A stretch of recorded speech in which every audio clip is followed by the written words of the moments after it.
I was in my driveway, staring at a $100,000 Tesla parked in my garage, another person's car with a note on it claiming full right to be there. My blood simmered. This was not simple trespassing. It was the first shot in what would become a strategic battle for dominance of my own home. The security footage I captured that day would eventually peel back a decade of neighborhood tyranny, all culminating in a late-night showdown that's now been viewed by millions online. Buying my dream home was supposed to be a victory, not a descent into a suburban hellscape of intimidation, deception, and revenge. Here's how I toppled the HOA tyrant who believed she was invincible, sparking a debate that still polarizes the neighborhood. 3 years ago, I finally became a homeowner. I'd spent years saving, and after years of pinching pennies, I bought a 3-bedroom colonial on Elm Street, just outside the official boundaries of Meadowview Estates HOA. I chose it specifically. Years of dealing with a controlling apartment manager had made their impression, and I longed for freedom. The house needed work, fresh paint, landscaping, but it was mine, and more importantly, HOA regulation-free. The neighborhood seemed like it had been plucked from a brochure. Oak-lined streets, manicured lawns, small-town quaintness, a commuting distance from the city. My first weekend was spent planning renovations, savoring the plain thrill of being able to paint my front door fire engine red, a choice that would soon unleash chaos. On day 2, my doorbell rang. Margaret Ellison, HOA president, stood on my porch. Immaculately coiffed blonde hair, designer sunglasses atop her head, and a welcome basket in hand. "We're so glad to have you," she said, extending a cold smile. She handed me a 27-page HOA handbook, mentioning monthly dues as an afterthought. I corrected her quickly. "My property isn't part of your HOA. That's why I bought it." Her smile faltered. "There's been an error. All homes on Elm Street fall under our jurisdiction. I sold the same house to the previous owners." I held my ground and brought up the boundary check my lawyer had performed. Margaret's tone sharpened. "You'd best review your documents. The previous owners respected community standards." Her eyes darted to my red door, disapproval saying it all. As she left, she tossed off, "Strangers do have problems here." The menace was subtle but took its mark. That welcome basket wasn't cookies. It was a passive-aggressive manual. Door approval color codes included. I felt unsettled and had security cameras installed that night. My neighbor George Ramsey, a retired attorney, visited afterward and offered a warning. "Margaret's trouble," he told me. "She ran the previous owners off with code enforcement and rumors. Your corner lot is her fixation. It's too noticeable. I almost lost my home to her over a $75 fine that escalated to $3,000. Reset your garage code. She retains remotes from houses that she sold." I heeded his warning, feeling as if I had just entered into a battle for power. 2 uneventful weeks passed, which led me to wonder if George had been overstating things. That is, until the next Thursday. I came back from a quick errand to find my garage wide open. Parked inside was a white Tesla Model X, as though it belonged there. A note printed on HOA letterhead claimed temporary parking rights due to repaving, except no repaving was occurring. The license plate on the vehicle read HOPE. I noticed a designer purse and a compliance file within.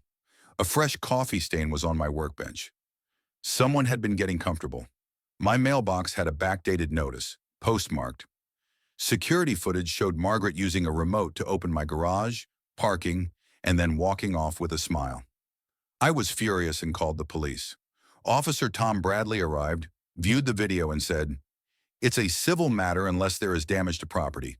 File a trespassing report, document all of this, and talk with a lawyer." He recommended Margaret's influence. "She's friends with the mayor. We get HOA complaints every month." As he was leaving, Margaret pulled up holding a remote control in her hand.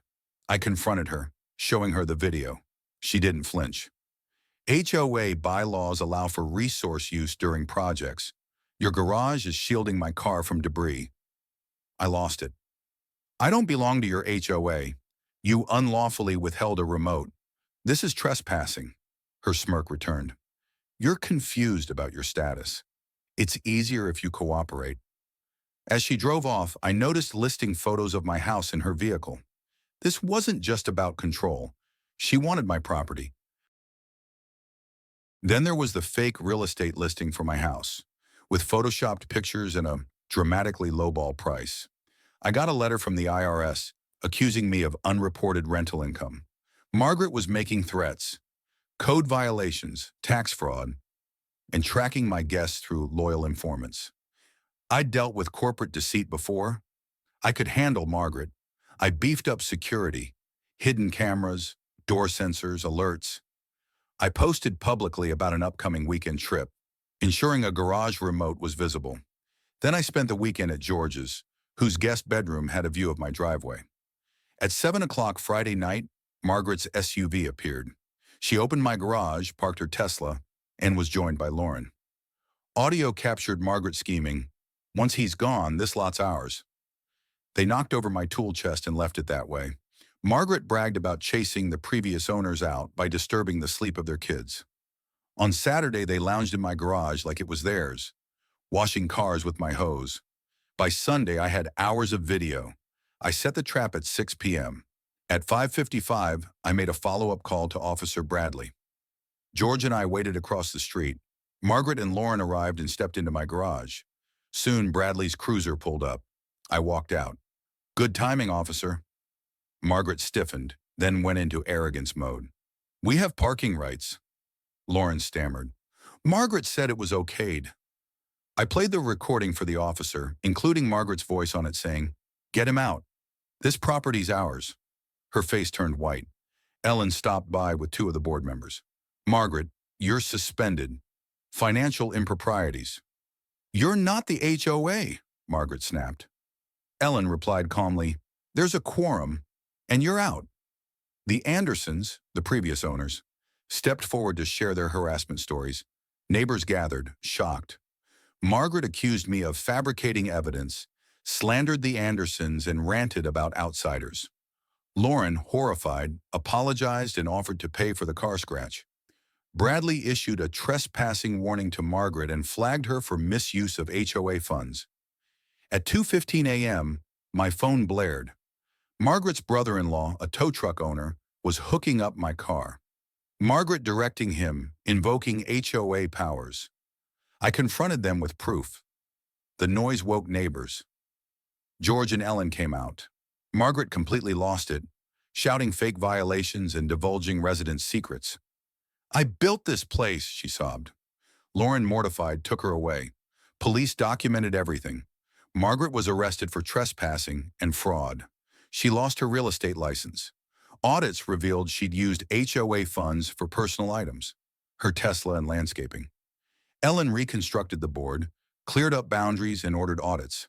I created a website to help others push back against HOA abuse, and it took off. In 6 months, Margaret's house was on the market. Her Tesla, gone. The neighborhood continues to debate me, rebel or rule breaker, but my red door holds its head high. My garage?